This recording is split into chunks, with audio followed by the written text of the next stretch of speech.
você está mais um EALOcast. Estamos começando aqui com o Adriano Oliveira para falar a respeito de infraestrutura urbana. Esse assunto, volta e meia, ele é recorrente, ele sempre volta e nós estamos aqui preparados para fazer um pequeno debate a respeito dessa situação.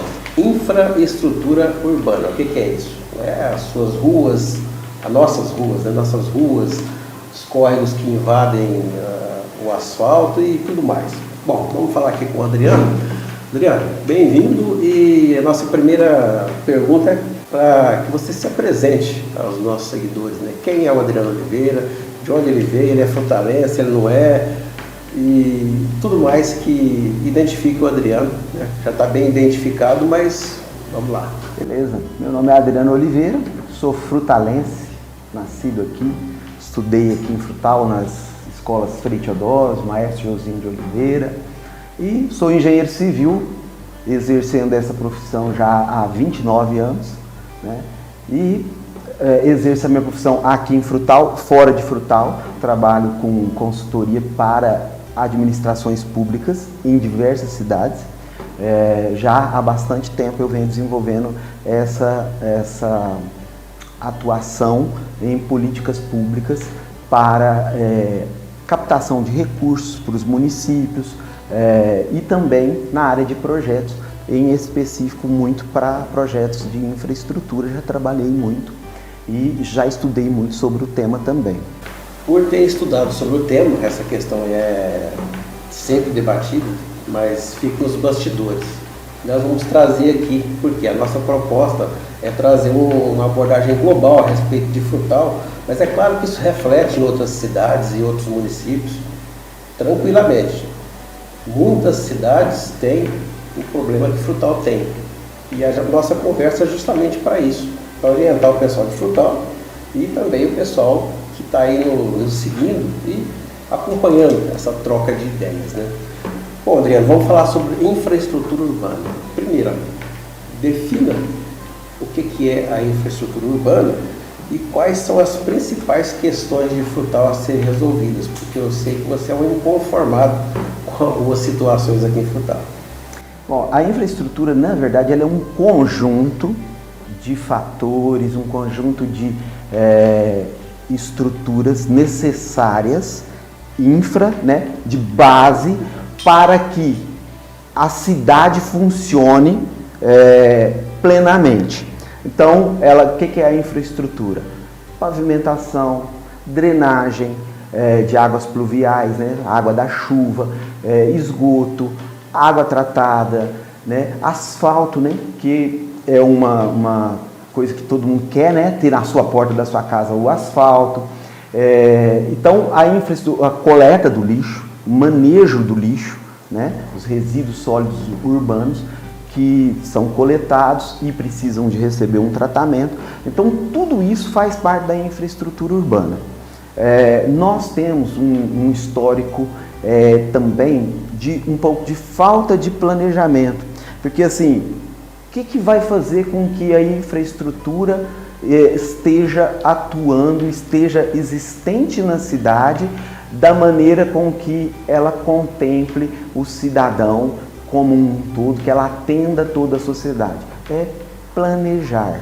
E por isso que é muito importante que se diga, João, que na verdade quando a gente vem debater esse assunto, a gente não está aqui querendo denegrir e falar mal nem da administração atual e nem assim de outras, mas para dizer que a situação que a gente encontra hoje no município, ela é um histórico de falta de planejamento praticamente desde a fundação da cidade. Então, assim, isso vem caminhando uma ocupação do território não planejada, desordenada, o que faz com que nós tenhamos uma infraestrutura também deficiente.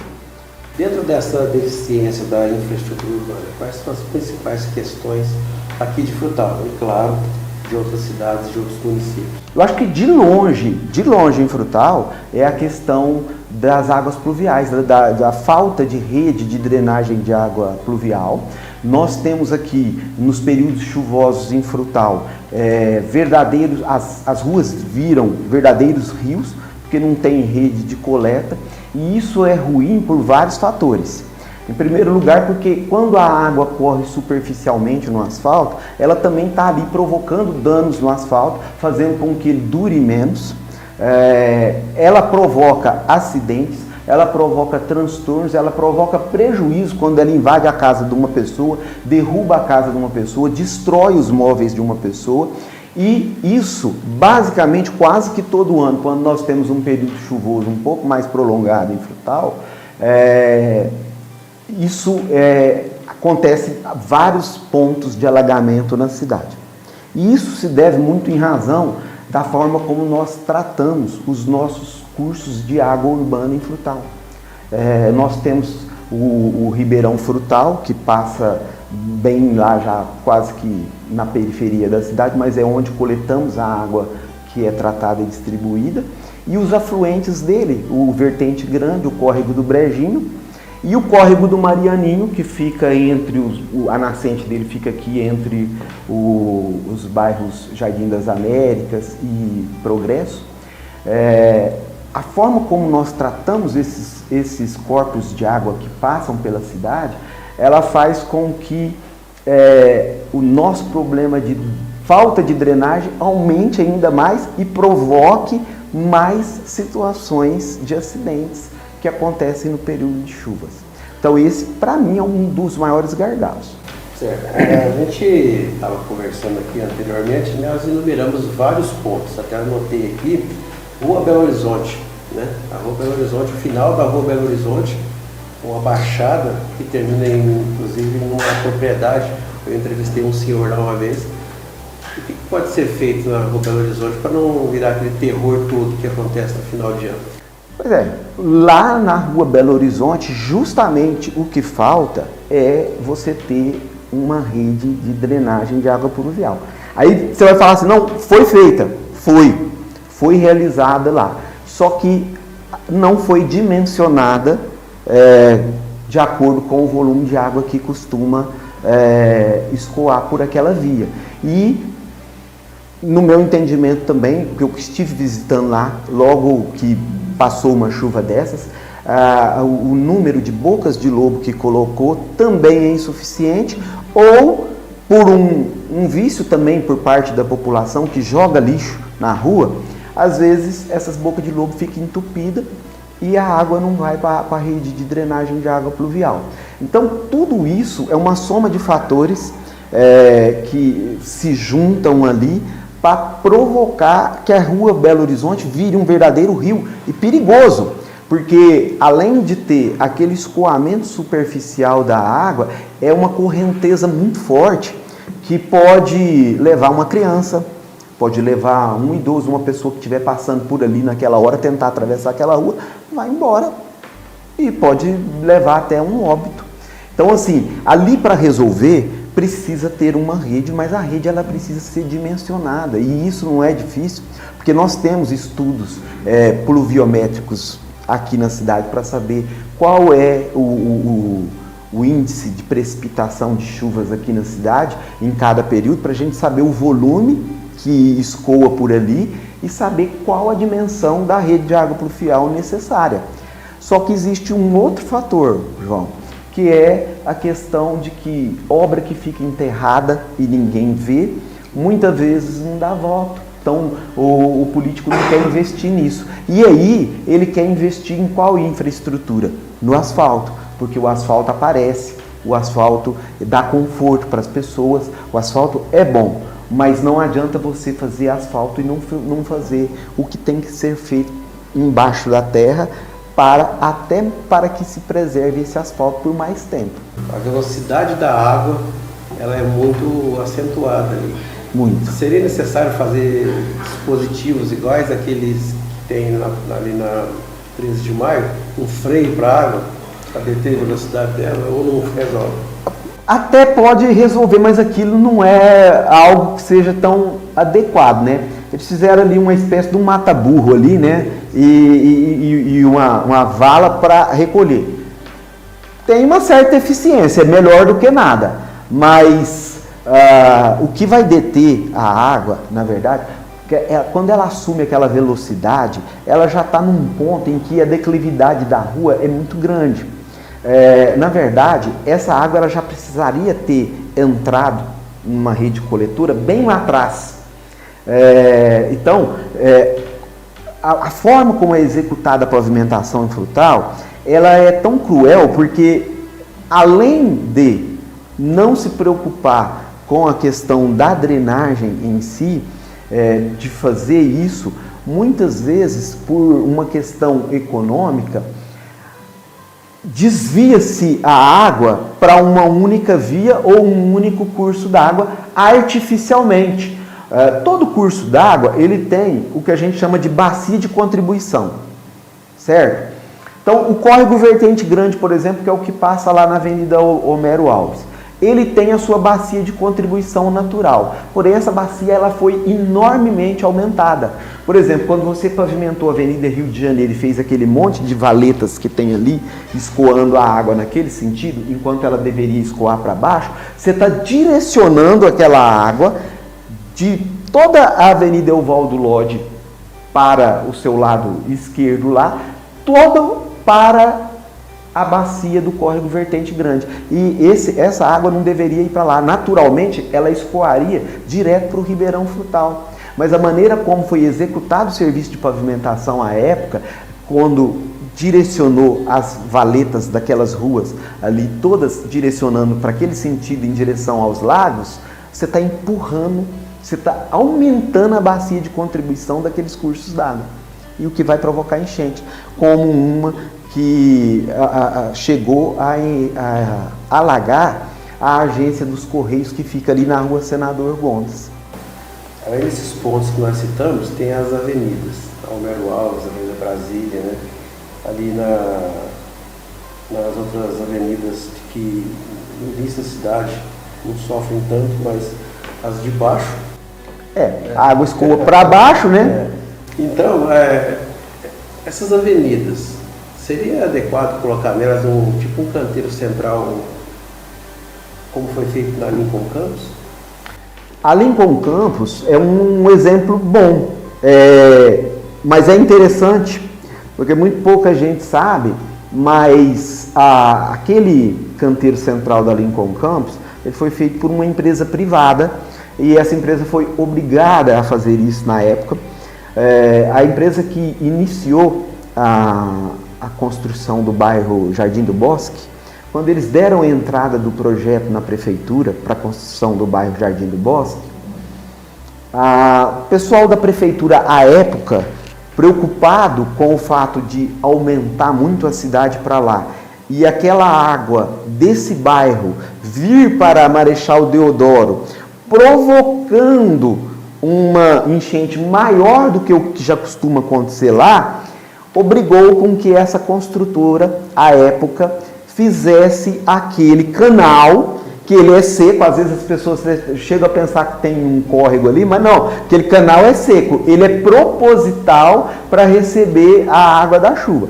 Só que, a época que foi feito aquilo, ali foi um bairro criado, novo, a Lincoln Campos existia apenas uma mão dela, e aí o que foi? Foi fácil de você fazer aquilo. Uma solução inteligente, eu creio que aquilo amenizou bastante o problema de descida de água para a Avenida Marechal Deodoro, porque lá já ocorrem diversos problemas por conta das enchentes do córrego do Brejinho, mas não é todo lugar que é possível você fazer um dispositivo daquele, mas é interessante. Tem como o recurso da engenharia para se colocar um canal muito estreito como é o córrego do Brejinho, que afeta muitas ruas ali. O córrego do Brejinho é o maior crime ambiental da história de Frutal. Nós temos alguns... Eu estou falando aqui com você sobre o córrego do Brejinho, capaz que a maioria dos frutalenses nem sabe que esse córrego existe, por um simples motivo. Ele vive encarcerado nos fundos de várias casas por onde ele passa.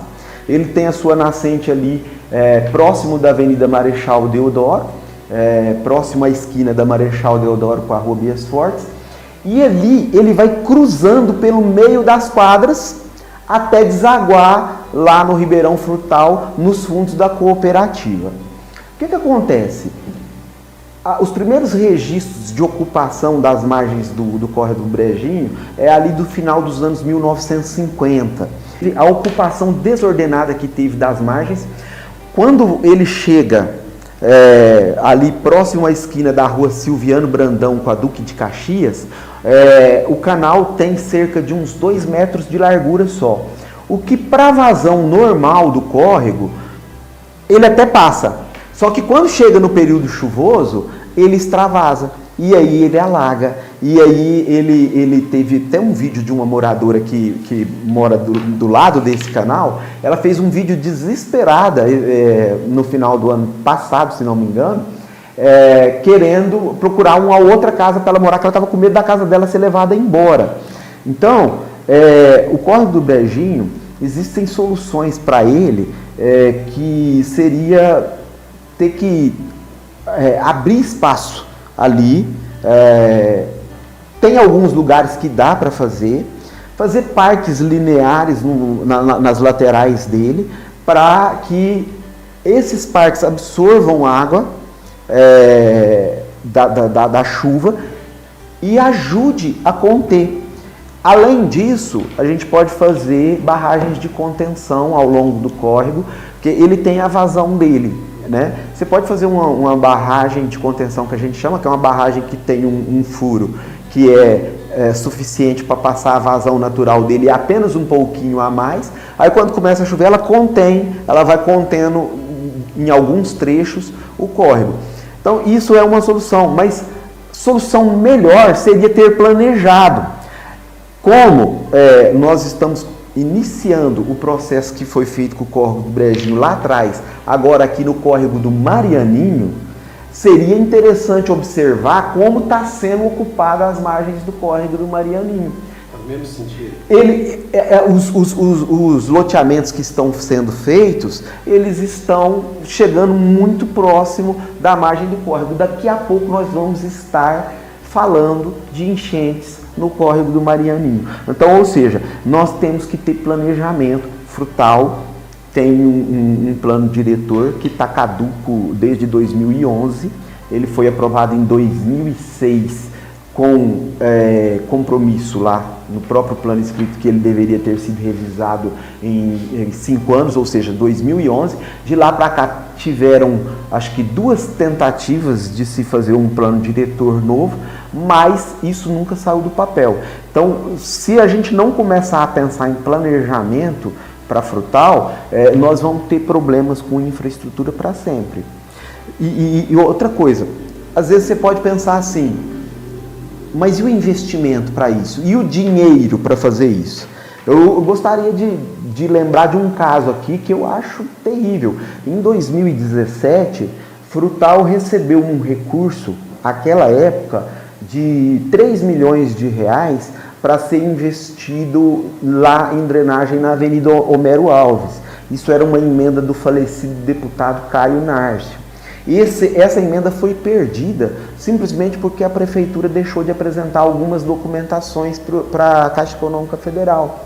Um recurso que estava para ser utilizado nessa questão de drenagem. Então, assim, se o recurso já é pouco e a prefeitura deixa perder, isso é criminoso.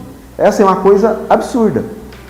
Já que nós estamos falando de dinheiro, que é uma das coisas mais importantes numa administração e também para a vida de qualquer um, vamos fazer uma análise aqui a respeito do dinheiro que é gasto com o curativo e não com a cirurgia. Porque vai lá, o córrego transborda, a rua se abre, se forma um buraco. A prefeitura vai lá, tapa o buraco, põe o asfalto por cima, o carro está passando normalmente de novo, mas e aí? Na próxima chuva, mesmo problema. Então, a cirurgia é bem mais cara, mas ela se paga por não ter que fazer curativo todo ano. Exatamente, João. Você foi no ponto.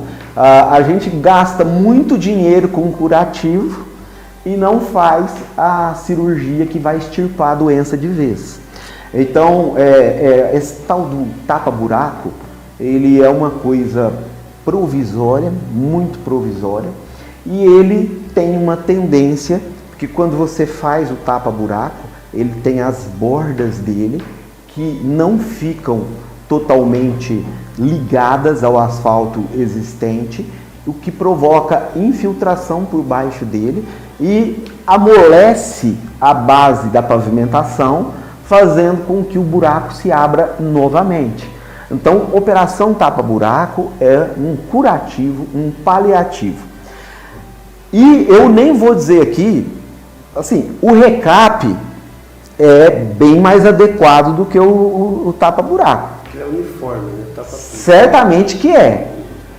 Porém, eu acho que ele não é o remédio completo ainda, porque tem outras doenças subjacentes aí. Porque assim, o negócio começou com o escoamento superficial da água, que não deveria estar escoando por cima do asfalto, ela deveria estar escoando por baixo, para não estragar o asfalto. Então a gente já precisaria corrigir isso, fazendo um grande investimento em galerias de água pluvial. Importante lembrar, João, que em 2015 foi aprovada uma lei importante para Frutal, que é o Plano Municipal de Saneamento Básico. Esse Plano Municipal de Saneamento Básico, ele estabeleceu metas de curto, médio e longo prazo para os serviços de saneamento, que seria a drenagem, o esgoto, a água, esses serviços. E ele estabeleceu metas. Todos os prazos desse Plano Municipal de Saneamento foram estourados e nenhuma administração de 2015 para cá, de quando o plano foi aprovado, cumpriu nenhuma das metas. Tem uma amiga minha que fala assim, projeto e plano tem muito, falta fazer. E aí, o que você diz sobre isso? Então, eu concordo plenamente, inclusive porque essa lei, o Plano Municipal de Saneamento Básico, que aliás é uma lei muito boa e muito bem feita, tá? Já peguei ele na íntegra, li todos os relatórios que foram, porque para fazer essa lei foi feito um estudo antes e tal, ela é muito interessante. Porém, quando não se coloca isso em prática, é uma lei que inócua, não serviu à população, não adiantou de nada. E muitas vezes é preciso se atentar ao seguinte, se você tem uma lei dessa aprovada e vai ter uma mudança de gestão, é preciso ver se o que está previsto nesse plano está nos planos de governo dos candidatos. Isso aí, a população deveria estar atenta no período eleitoral ao que se promete durante as eleições, aos planos de governos que são apresentados na Justiça Eleitoral, para saber se eles estão coerentes com a legislação vigente no município, a legislação de planejamento que foi aprovada. Então isso é muito importante, até porque hoje, uma das coisas que estava previsto no plano de saneamento básico, que é a questão do manejo de resíduos sólidos. Nós não temos em Frutal coleta seletiva, nós exportamos o nosso resíduo sólido, nosso lixo vai para Barretos, né, faz uma viagenzinha aí de 80 quilômetros. O fato de você não ter coleta seletiva, isso atrapalha muito na questão de você ter os recicláveis, que pode ser até virar dinheiro para uma associação de catadores. Em Frutal nós temos lá a Ascafru, que faz até um trabalho muito bom, mas se você tivesse a coleta seletiva, você teria muito mais recicláveis e o resíduo orgânico, ele poderia ser utilizado para fazer adubo, para fazer compostagem, um monte de coisa. Então, assim, já parte do pressuposto que nós não temos o planejamento para essa coleta e o nosso aterro sanitário, que existe, mas está saturado, já está na sua capacidade máxima, e a gente não vê um movimento para se fazer outro, né? E temos até equipamentos para coleta de lixo que estão parados, enquanto a nossa coleta é terceirizada. Politicamente falando, não se referindo a um prefeito ou outro, a Frutal em geral, né? Esses gastos, pela falta de planejamento, eles são muito altos e são perdidos. não tem proveito.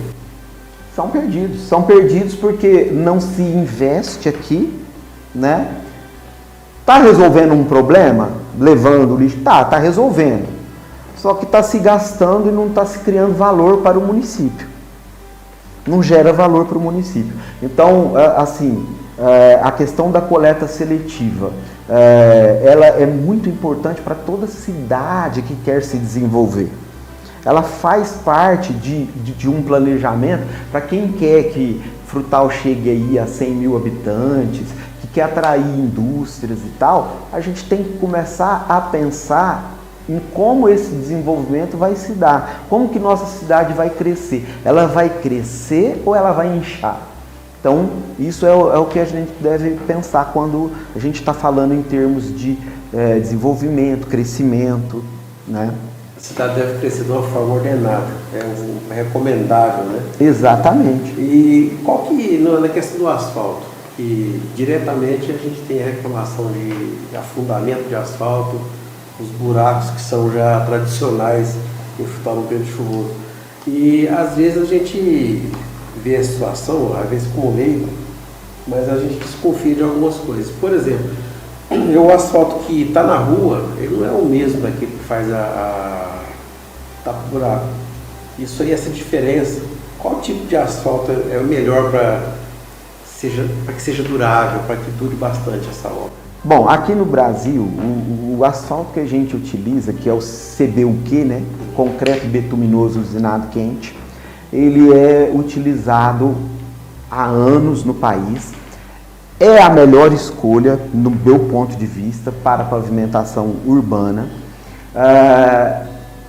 A gente passou por muito desenvolvimento tecnológico. Antigamente você ia fazer uma pavimentação, você precisava de um preparo de base embaixo muito grande, ia muita pedra, muito tudo, né? Passava várias camadas de pedra, várias de líquido ligante, né? O piche e tal, até chegar na camada superficial. Hoje as pessoas notam que às vezes você compacta a rua e depois passa uma fina camada de asfalto ali de 2,5 centímetros, 3 centímetros. Gente, isso não é um problema, tá? A camada de asfalto ser fina manda muito pouco. A questão é a qualidade. Isso eu não posso falar com toda certeza se o nosso asfalto é de boa ou má qualidade, porque eu nunca fiz um teste, né? Nunca fui lá coletar uma amostra e testar, mas o que precisa mesmo, quando você está se tratando de pavimentação, é como está sendo feita essa base do asfalto, como que é feito todo aquele tratamento que as pessoas estão acostumadas a ver na rua, a compactação, passa aquele rolo que treme e tal, faz tudo, faz uma base muito bem feita e depois passa o líquido, né, o selante ali que faz a ligação entre a pintura de ligação entre a terra e o asfalto, e depois vem com a pavimentação. Não precisa ser muito grosso, só que se você colocar um produto, vamos dizer num linguajar popular, mais fraco, ele vai se estragar mais rápido.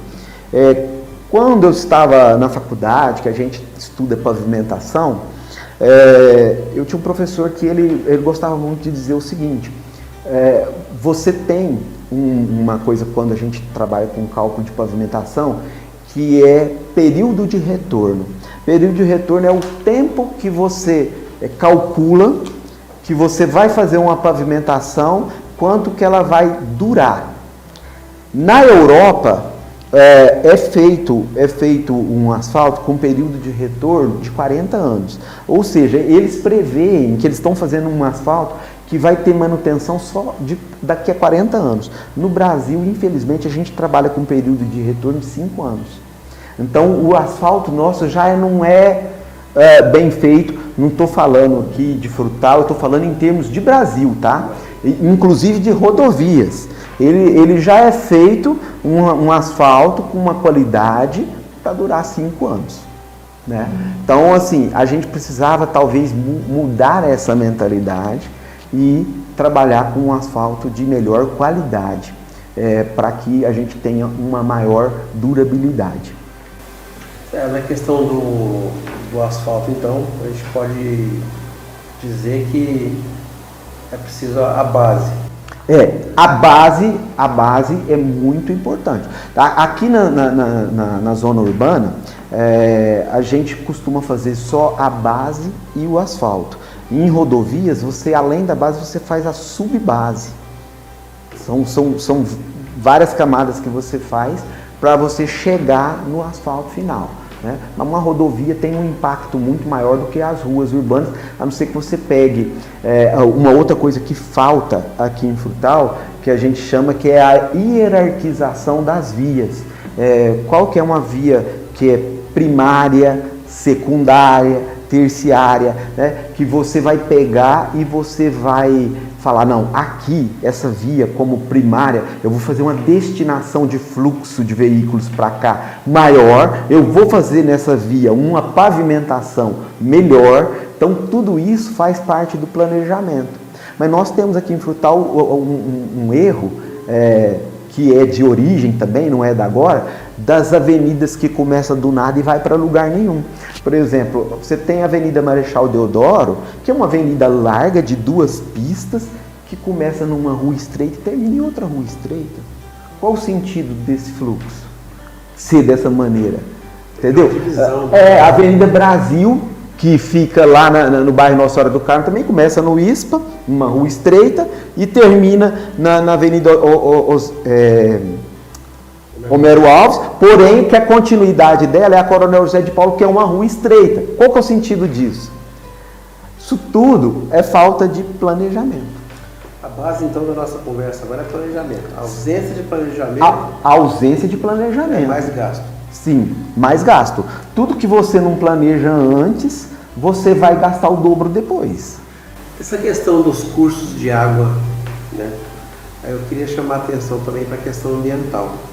O córrego Frutal está sufocado. O Marianício, eles estão fazendo obras lá que vão sufocá-lo. Isso aí é ilegal? Sim, de certa forma sim, porém, o que acontece? Na zona rural, os fazendeiros, as pessoas que têm cursos d'água nas suas fazendas, eles seguem o Código Florestal.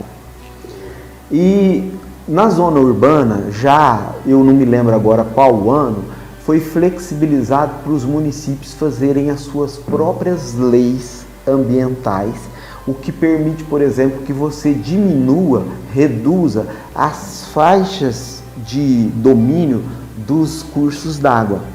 Então, o que acontece?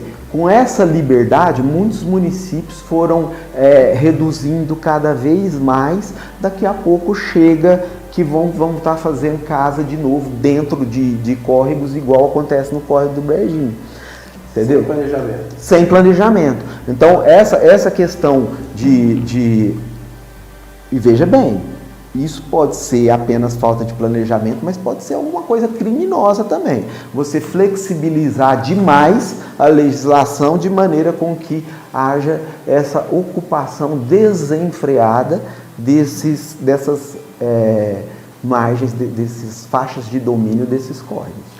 Falando como leigo, eu entendo que às vezes as prefeituras procuram facilitar para os empreendimentos, novos bairros, loteamentos. Mas essa facilitação depois acaba ficando muito cara para a prefeitura, porque a partir de um certo período ela assume ali coleta de lixo e tudo mais.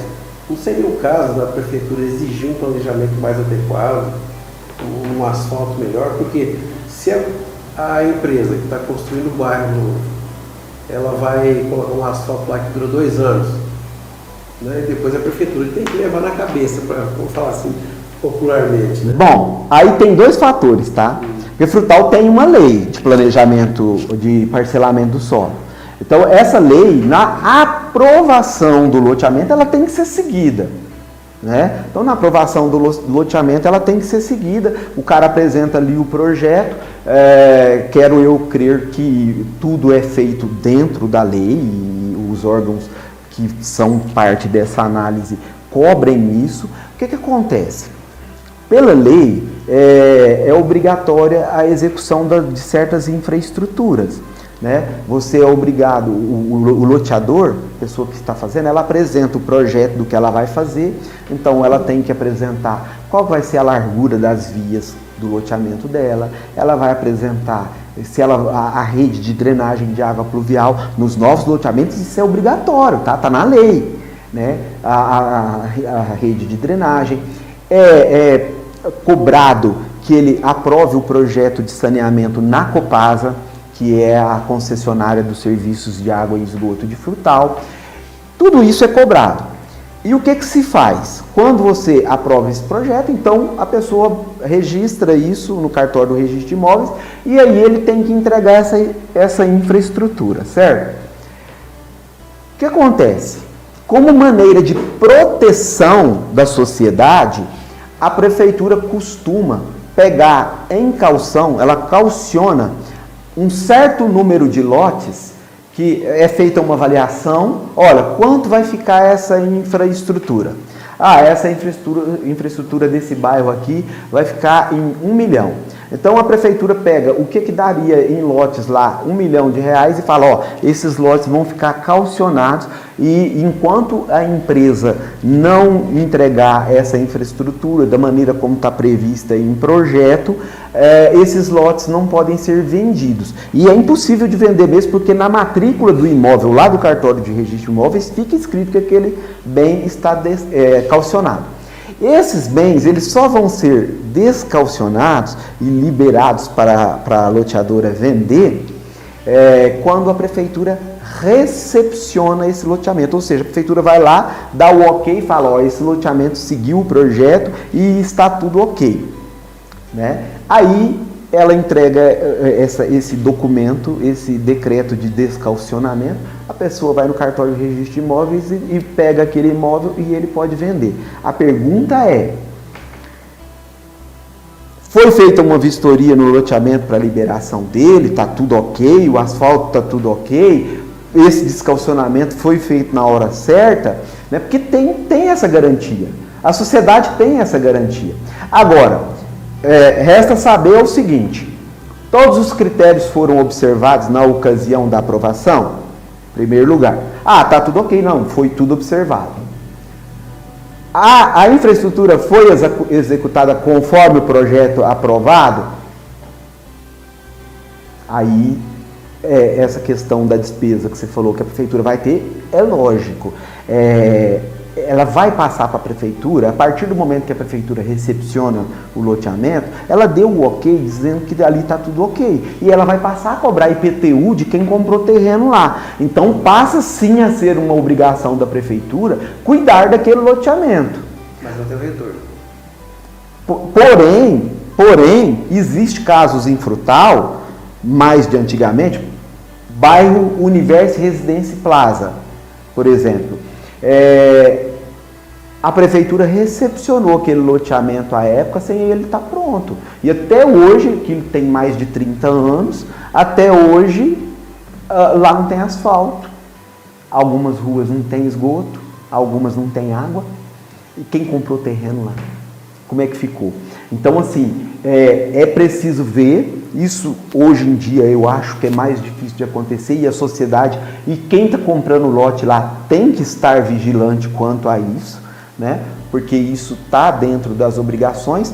Só que a prefeitura, ela tem que ter essa obrigação mesmo porque ela vai ter a contrapartida depois disso. Quando ela recepciona o loteamento, ela já pode lançar IPTU naqueles imóveis e cobrar o IPTU. Em troca disso, ela vai ter que fazer a coleta de lixo, vai ter que dar manutenção no asfalto. Agora, e se o asfalto era de péssima qualidade e ela vai ter que recapear assim que ela assumiu? É um prejuízo para os cofres públicos. Também tem a questão daquela maquiagem, né, que se faz. E algumas empresas que criam bairros, às vezes fazem apenas uma maquiagem em certos pontos, certos trechos, né? E a fiscalização da prefeitura vê aquilo, tá maquiado, tá bonito, né? Aí depois. Pois essa questão é muito difícil da gente falar sobre isso, João, porque Se o fiscal da prefeitura foi lá de boa fé e estava tudo ok no parecer dele, ele acha que estava tudo ok e liberou, a culpa passa a ser do loteador, né? A prefeitura vai ter que acionar ele porque ele fez essa maquiagem, né? Mas resta saber quem é que vai estar com essa boa fé, né? É a nossa crítica, então, né? Vamos fazer as coisas direitinho para não ter problema no futuro, né? Sim. A questão do saneamento, esse plano de saneamento, você disse que tem um plano de saneamento, mas foram perdidos todos os prazos. Foram perdidos, ninguém executou as obras previstas lá naquele cronograma que eu te falei, que eram obras que era de curto, médio e longo prazo, né? Que seria construção de galeria, era um prazo para construção de galerias pluviais. Uma das metas era justamente o planejamento de algumas etapas. Então, nem a fase de planejamento foi feita. Então, assim, essa implantação desses planos, por exemplo, eu como engenheiro, os meus pares na Associação de Engenheiros, a gente sempre vem lutando há muito tempo por conta do plano diretor. O plano diretor, ele traz uma segurança jurídica para o município. Tem muita empresa que, para ela se instalar no município, a primeira coisa que ela pergunta é se tem plano diretor. Porque ela não quer cair numa roubada, por exemplo, dela se instalar num terreno e daqui a um tempo, se não tiver plano diretor, fizer um plano diretor e falar que naquele lugar que ela está, ela não pode ficar. Então, as empresas, às vezes, para se instalar no município, elas perguntam se tem plano diretor. Vou trazer para você agora uma questão. Tem alguns bairros em Frutal, não vou citar nomes, mas são bairros mal ocupados, né? Tem poucas casas construídas, os terrenos têm proprietários, às vezes se compra terreno baratinho nesses bairros, abaixo do valor de mercado. Talvez porque a pessoa queira se livrar do terreno, talvez porque haja algum problema nesse planejamento, ou porque o bairro não tem os benefícios necessários à sua existência, assim, como bairro mesmo. O que se faz numa situação como essa? Tem que fazer um novo planejamento? A primeira coisa a se ver é a razão que levou a esse estágio das coisas. Por que não tem um adensamento populacional naquilo ali? Porque o cara comprou o terreno na planta, teve um lançamento maravilhoso de um loteamento, o terreno estava barato, parcelado, normalmente quando faz lançamento, parcela, né? A pessoa vai lá, parcela, a parcela está dentro do orçamento dele, ele vai fazer, ele vai e compra na empolgação. E aí, pode acontecer, em alguns casos, de a empresa que está fazendo esse loteamento não cumprir o contrato, não cumprir o que estava feito, não fazer as infraestruturas e a pessoa ficar lá com um terreno que virou um mico depois, que ele não consegue passar para frente, ele não quer construir lá porque às vezes não tem asfalto, e aí fica aquele terreno vago, semi-urbanizado. Um caso que eu posso citar aqui, que é um caso, se não me falha a memória, aquele bairro de 1989, muito antigo, o Universo Residência Plaza, que a empresa ela simplesmente abandonou ali o loteamento com meio fio e sarjeta passado, mas não tinha esgoto. Na verdade, não é que não tinha esgoto. O esgoto, a rede de esgoto do bairro ficou mais baixa do que a da Avenida JK. E aí não tinha como ele lançar o esgoto na rede pública, precisaria fazer uma estação elevatória de esgoto. Eles não fizeram, saíram da cidade, era uma empresa de fora, foram embora, abandonou quem comprou lá, e hoje essa população ela fica à mercê do poder público, porque hoje em dia é cobrado IPTU dessas pessoas lá, que moram ou que têm terrenos lá. Então, eu acho que eles já mereciam também receber algum tipo de atenção do poder público. Você foi em cobrar IPTU. E por que o cidadão não cobra os direitos que ele tem? O que você acha? Eu acho que cobra sim, às vezes cobra, mas Frutal é uma cidade pequena. Frutal é uma cidade aí de 60 mil habitantes, segundo o IBGE. É uma cidade onde as pessoas têm muito medo de reclamar os seus direitos porque tem medo de perseguição. Então, assim, isso é algo que muitas vezes a pessoa passa por muito sufoco, muito aperto e ela não reclama por conta de que ela tem medo. Tem medo, simplesmente isso. Mas a pessoa que paga os seus impostos em dia e que está tudo ok, ela tem todo o seu direito de querer que a sua rua esteja bem, que a luz do seu poste seja trocada, né? Porque já há alguns anos a iluminação pública ela deixou de ser da CEMIG e passou a ser uma obrigação dos municípios. Muitas vezes a gente vê queixas aí de luzes de poste que estão queimadas já há bastante tempo, né? As pessoas demoram, reclamam, porque a pessoa quer a frente da casa dele bem iluminada, né? Porque tem uma questão de segurança pública, né? A iluminação pública ela faz parte da segurança pública, porque a pessoa que está com a frente da casa dele escura, ela está sujeita a ter um bandido escondido ali aguardando ela chegar para ser assaltada. Eu te fiz essa pergunta justamente pela questão política. Às vezes a perseguição mais comum é perseguição política. Mas aí eu faço uma análise aqui falando com você, que está ouvindo nossas opiniões aqui e nosso pequeno debate. O voto não é secreto? Por que você não muda essa situação? A pessoa não tem a obrigação de votar em quem as pesquisas apontam que vai ganhar. Por quê? Você vai ganhar o quê? Quando você vota em quem vai ganhar, talvez você não ganhe o que você espera. E outra coisa, plano de governo não é levado a sério. O plano de governo é uma coisa interessante, João. Ele é obrigatório ser apresentado para a Justiça Eleitoral. Inclusive, ele fica acessível lá no site da Justiça Eleitoral, no período eleitoral. A pessoa que quiser ver o plano de governo, ela entra lá.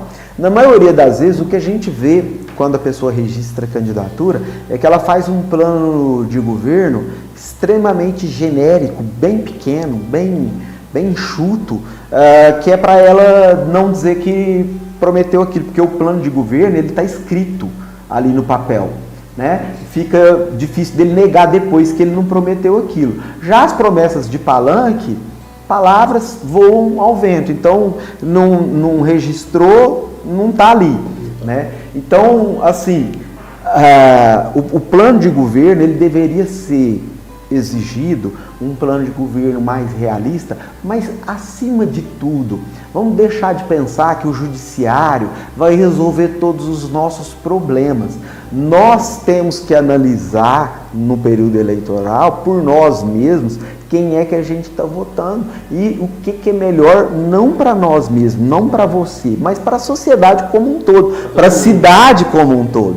Como que está aquele plano de governo, aquilo está bom para a cidade, né? Então, assim, é uma questão de prioridades também, né? É muita reclamação e pouca mudança. Sim. Não acontece mudança, não acontece. E não seria o caso, talvez, do Ministério Público, do Judiciário, poder cobrar esses planos de governo? É possível isso? Pois é, a questão do plano de governo, eu não sei se eles podem, porque assim, na verdade é exigido que o candidato entregue. Esse plano de saneamento, por exemplo, ele pode ser cobrado pelo Ministério Público? Pode ser cobrado. Ele é lei. Ele é Não lei. foi cobrado. Existe uma promotoria que ela é focada muito na questão urbanística. Ela deveria cobrar mais, eu acredito, sabe? Principalmente nesses casos onde já existe uma lei, é só cobrar para que essa lei seja cumprida. Nada mais do que isso. Não é penalizar ninguém, não é falar mal de ninguém, é pegar e falar, olha, isso aqui estava previsto desde 2015 que deveria ser feito. E não foi. Então, essas questões, elas precisam ser debatidas pela sociedade também, em especial a sociedade civil organizada, clubes de serviço, associações, né? Frutal, infelizmente, já teve um movimento de associação de moradores muito forte ali por volta dos anos 90, mas que morreu. Hoje eu não sei de nenhuma associação de moradores de bairro aqui que esteja ativa.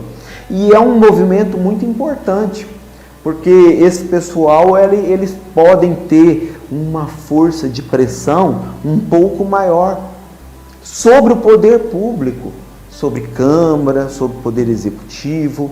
Então, assim, às vezes um cidadão reclamar sozinho é muito difícil, mas às vezes a união é que traz a força. Então, o Frutal chegou a ter, ali nos anos 90, eu me lembro muito bem disso, porque o meu pai chegou a ser presidente da Associação de Moradores do Nossa Senhora Aparecida, que ele não só tinha as associações de moradores, como ele tinha uma federação de associação que era como se fosse um órgão que representava todas. Quando o prefeito às vezes queria falar com todas, mas não tinha tempo, falava lá com o presidente dessa federação, que ia transmitir para todas as associações aquilo que o prefeito queria fazer, né? Muitas vezes teve prefeito aqui, vou citar um, que foi o Tuninho Heitor, que ele realizava governos itinerantes, com a participação das associações de moradores. Então isso é algo que a gente deveria voltar a ter essa prática, resgatar, porque é muito bom, porque aproxima o poder público do cidadão, leva ele lá para perto daquele bairro que está com tanta carência. E hoje Frutal tem um problema que não tinha há cerca de 20 anos atrás, né? Frutal, de primeiro, tinha uma barreira, que era a BR-364, não passava-se para lá. Só que hoje a cidade passou e tem 3 bairros do lado de lá.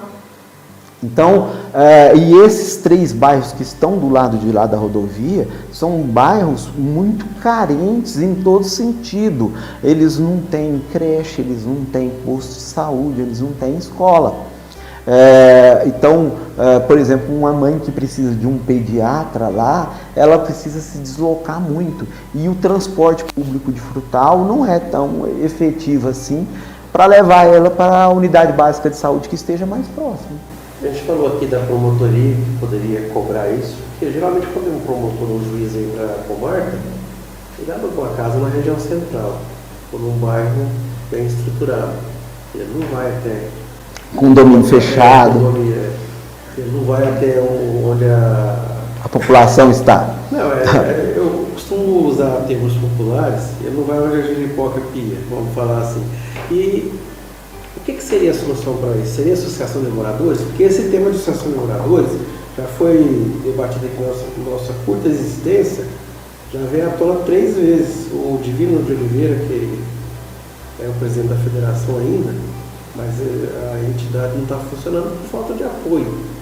Nem dos moradores mesmo existe apoio, porque houve aí um silenciamento das associações de moradores. Mas seria o caso?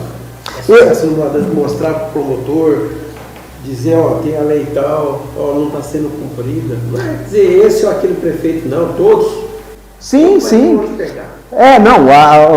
Eu não sei quando começou esse processo de desarticulação dessas associações que existiam, tá? Eu me lembro bem que elas funcionaram bem por um bom período, e nesse tempo era muito bom que você percebia, nessas associações havia uma democracia de fato, porque havia rotatividade nas diretorias, não ficava sempre aquele mesmo cara ali e tudo. Então isso era muito bom. E eu vejo, inclusive, que a associação, o presidente dela, às vezes não é nem bom que ele seja tão próximo do prefeito, porque senão ele não vai cobrar como precisa, né? Então, assim, isso é algo que, volto mais uma vez, a bola está com a sociedade. Isso aí, a sociedade ela precisa se organizar melhor para cobrar melhor o poder público. Então, assim, cidadãos isolados é muito difícil de você cobrar. É muito difícil. Então, as associações, eu penso que elas vão suprir essa questão, e ela pode também auxiliar o poder público apontando as deficiências e ajudando, inclusive, na implementação de algumas políticas públicas. Porque ela pode ser um braço do poder público lá dentro do bairro. A gente joga assim as coisas como leigo, mas dá para perceber, o cidadão não cobra o direito que ele tem. Às vezes ele é fiscalizado numa coisa que não existe fiscalização, né? E aí? A Associação de Moradores mesmo existiria um outro dispositivo para evitar esses prejuízos enormes que as pessoas têm por não reclamar. E às vezes quando reclama, é só até o período eleitoral. Chegou perto do período eleitoral, todo mundo se cala, não vota num candidato diferente, não olha um plano de governo, né? Nós debatemos aqui sobre a questão do idoso. Tem que ver qual candidato que vai trazer algum benefício para o idoso, né? Porque se você não morrer cedo, você vai chegar lá. E você quer o quê? Você tem duas opções, né? Ou você vai morrer ou você vai ficar velho. Um dos males, o menor, né? Então, o que vai acontecer com a pessoa? A pessoa tem que se conscientizar. E você, como técnico em infraestrutura urbana, você sugeriria alguma coisa educacional para falar para o povo: olha, você tem direito disso, você tem direito daquilo. Porque as pessoas não sabem o direito que têm. As pessoas reclamam muito, mas sempre votam nos mesmos. Eu acho que as pessoas precisam buscar se informar melhor. Tem uma pesquisa que é divulgada todo ano eleitoral. E todo ano o resultado é mais ou menos parecido. Foi divulgada uma pesquisa, acho que foi, se não me engano, semana passada. Parece que 85% do eleitorado não se lembra para quem votou para deputado na eleição passada.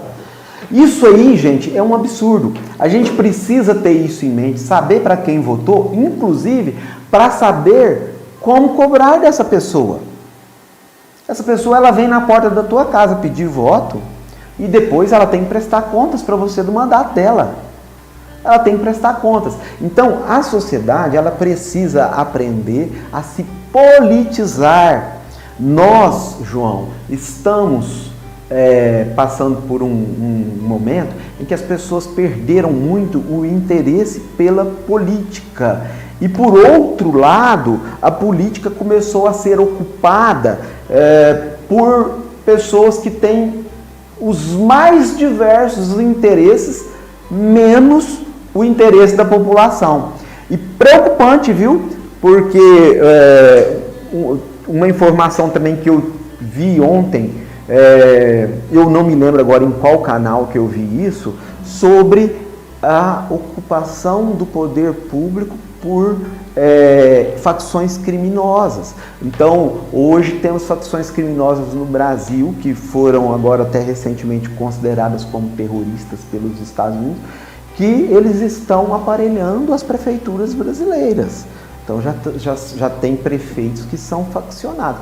Então, assim, a população, se ela não ficar de olho nisso, ela vai escolher governantes cada vez piores. Governante é político. Se você não cobra seu governante, você não cobra o seu direito. Aí depois vai reclamar, vai adiantar alguma coisa? Não vai, né? Planejamento urbano. Então a gente tem que, além do planejamento urbano, tem que ter o planejamento da consciência, né? Uma coisa mais recomendável. Sim. No momento atual, né? Áudio celular para deixar as pessoas mais, vamos usar uma palavra popular de novo, as pessoas estão ficando mais burras. Você quer ver uma coisa que eu falo para você? Nós falamos aqui de planejamento. E um dos instrumentos de planejamento urbano é o plano diretor. O plano diretor, pelo próprio Estatuto das Cidades, que é a lei que obriga as cidades a terem plano diretor, o Estatuto das Cidades fala que o plano diretor tem que ser feito com a participação popular por meio de audiências públicas. A última tentativa que teve, se não me falha a memória, 2014, de atualizar o plano diretor, eu participei de algumas audiências públicas. Eram feitas audiências públicas lá na Câmara, teve uma que foi feita na UENG, apareciam 20 pessoas. A população de Frutal é 60 mil habitantes. Então, assim, por um lado, eu acho que não ajudava muito o horário em que eles colocavam as audiências públicas, talvez propositadamente para a população não participar, mas a população ela tem que ter interesse de cobrar. Eu quero participar e eu quero que você marque num horário que eu possa ir. né? Outra coisa que existe só na ficção no Brasil são os conselhos, né? Você tem os conselhos de fiscalização aí, conselho da infância e adolescência, conselho de saúde, e na verdade a gente sabe que nas prefeituras muitas vezes tem uma pessoa lá que faz uma ata, depois ela sai colhendo assinatura, como se houvesse tido uma reunião e aqui o conselho decidiu aquilo. Isso, eu queria chamar uma atenção especial para você, conselheiro de saúde, que assina tudo quanto é coisa que te põe na frente para você assinar, que você é solidário por qualquer coisa errada que você esteja autorizando ali com a sua assinatura. Isso também faz parte do planejamento da cidade. Uma situação, uma população mais ativa não vai cometer esses erros. E eu falei especificamente do Conselho de Saúde porque é onde rola mais dinheiro. Então, muitas vezes o município, para investir algo na saúde, ele precisa que tenha uma assembleia do Conselho Municipal de Saúde e que esse conselho aprove aquele investimento, né? Aí, se o conselheiro for aquele cara que não está nem aí, ele só assina uma ata e beleza, às vezes ele não sabe nem o que ele está autorizando. Então, ele vai ser solidário na hora de pagar, caso ali esteja sendo feita alguma coisa errada. Agora, existe algum assunto aqui, antes de a gente encerrar, algum assunto que você queria destacar e que não foi possível destacar, ou eu não perguntei, eu esqueci de perguntar? Pessoas que têm inteligência de cobrar, de saber de seus direitos, também é uma forma de planejamento. Sim, sim. Bom, uma última questão que as pessoas acham que não faz parte, mas é infraestrutura também, é a informatização do serviço público. O cidadão ter o governo aqui na palma da mão, poder marcar uma consulta médica, consulta odontológica, exames, para você não ficar numa fila esperando um exame, uma cirurgia e tudo. Então, essa informatização do poder público, ela é muito importante e ela é urgente. Nós temos cidades que estão mais avançadas do que a gente. Bastante, né? Muitas cidades. Muitas. Aí o planejamento da cidade, então, por enquanto, ele não foi pensado. Existe um plano, mas não foi pensado. Então, eu estou vendo uma iniciativa do CODESF, que é uma entidade privada, acho que ela é ligada à CIF, a um certo empresariado, que estão querendo começar a elaborar um plano diretor. É uma iniciativa boa, louvável, não esquecendo que precisa ter uma participação popular. O povo tem o poder, mas não exerce. Sim. Bom, Adriano, seu recado final aqui aos nossos seguidores, né? Suas opiniões. Quem não concordar com as opiniões do Adriano, manda pra gente, a gente fala com ele, ele te responde também, né? Se alguém concorda, vamos seguir aí os conselhos que deu alguns conselhos importantes aqui. Sua fala final. Só agradecer pelo convite de estar aqui participando com você dessa conversa, desse bate-papo aqui sobre a nossa cidade, né? E agradecer a quem está nos assistindo também, né? E que participem mais da vida da sociedade. É o que eu tenho a dizer. Tá aí o Elocast encerrando aqui mais um bate-papo, mais uma troca de ideias, onde você é que dá o tema. Você pode trazer o tema. O tema do Adriano foi sugerido para mim. E eu fui atrás para resolver essa questão aí desse debate. Nós certamente vamos falar mais vezes, porque o assunto é bastante amplo, né? E o Elocast tem essa proposta, trazer a você ideias, soluções, propostas, né? Para que a sua vida seja melhor. Até lá!